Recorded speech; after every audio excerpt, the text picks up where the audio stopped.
Fellow citizens and residents, I am pleased to greet you on the occasion of World Environment Day, which is celebrated globally on 5th June annually to encourage awareness and actions to protect our environment. This day has been recognized by the United Nations since 1974. This year's observance of World Environment Day is under the theme Ecosystem Restoration and focuses on resetting our relationship with nature.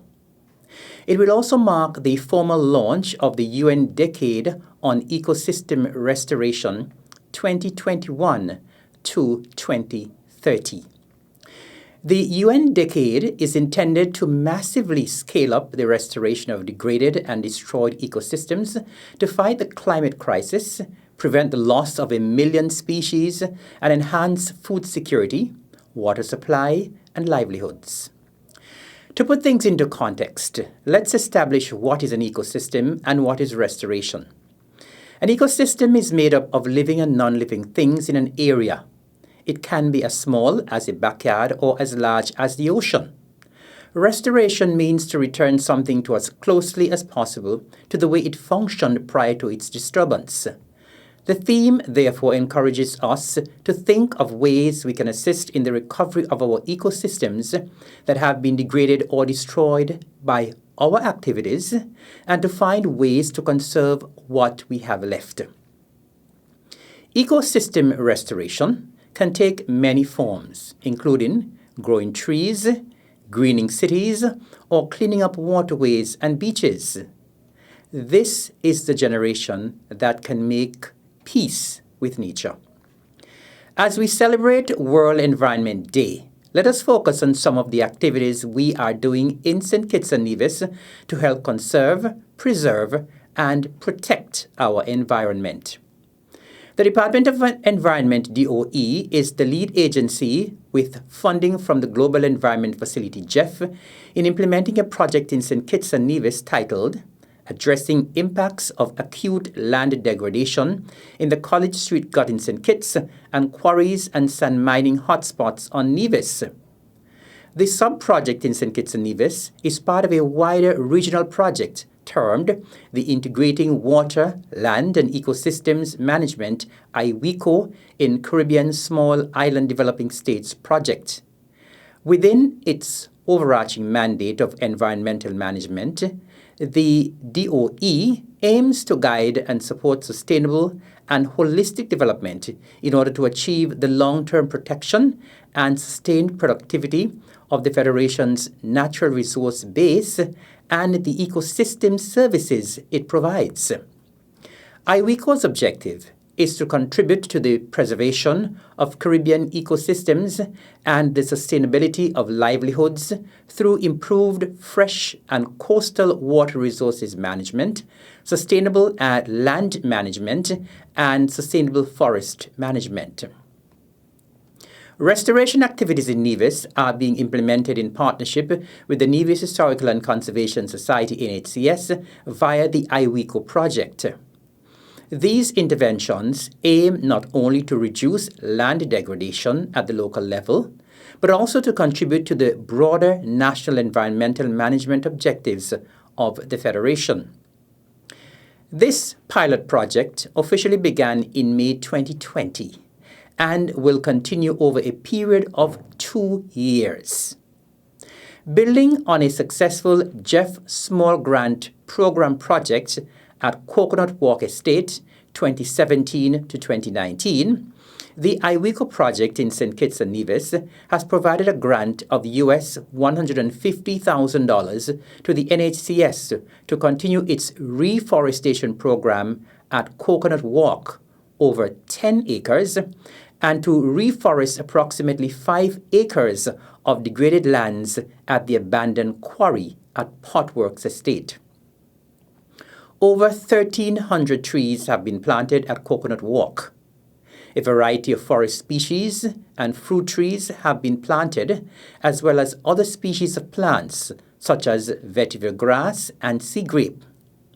Some of these plants have deep root systems which hold the soil together. They also slow storm water runoff and disrupt the overland flow of water and reduce flooding.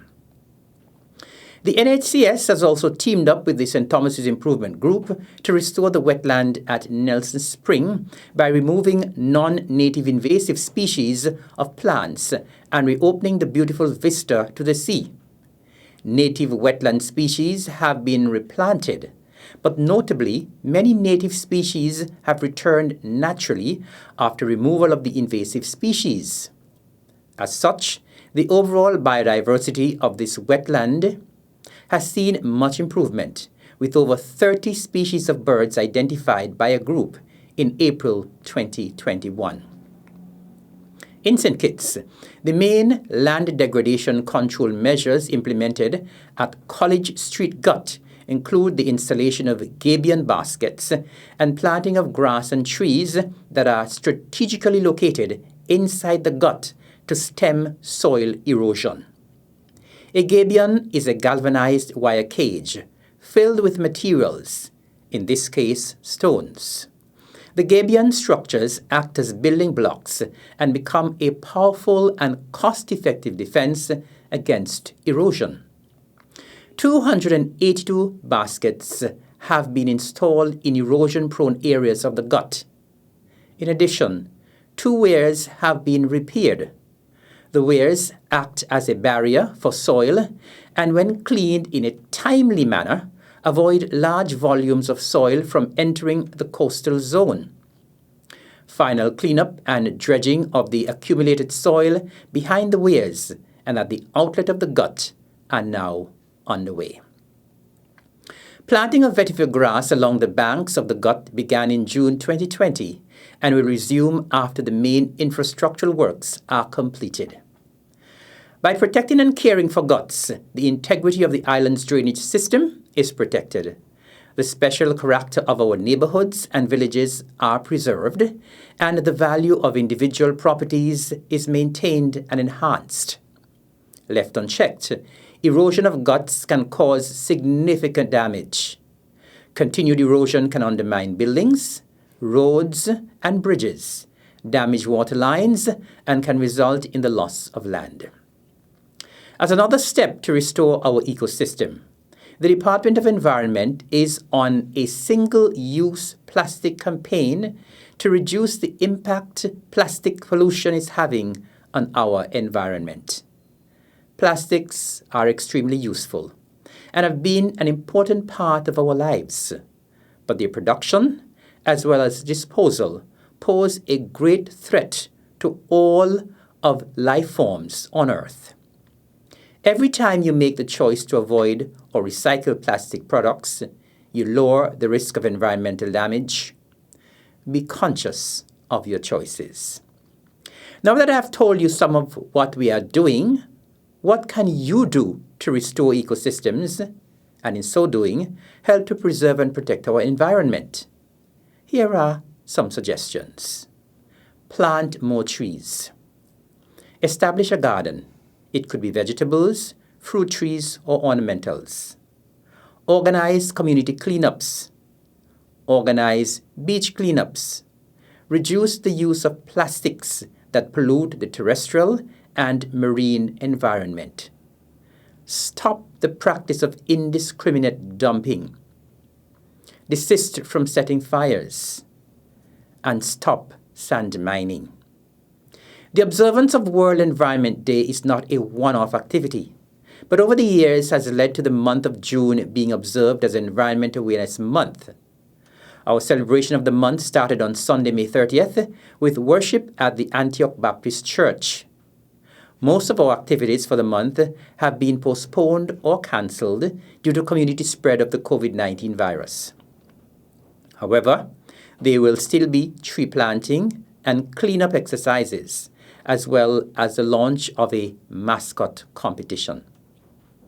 We invite you to join us on our journey to restore our Earth.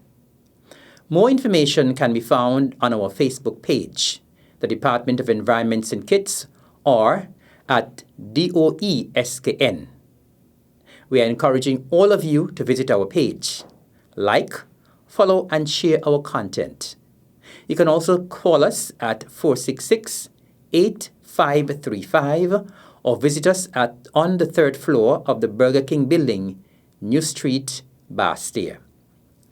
We are all guardians of the environment and must play our part to treat it with care and respect. Let us all be good stewards of what God has given us dominion over. Thank you, and may God continue to bless us, our beloved Federation, and Mother Earth.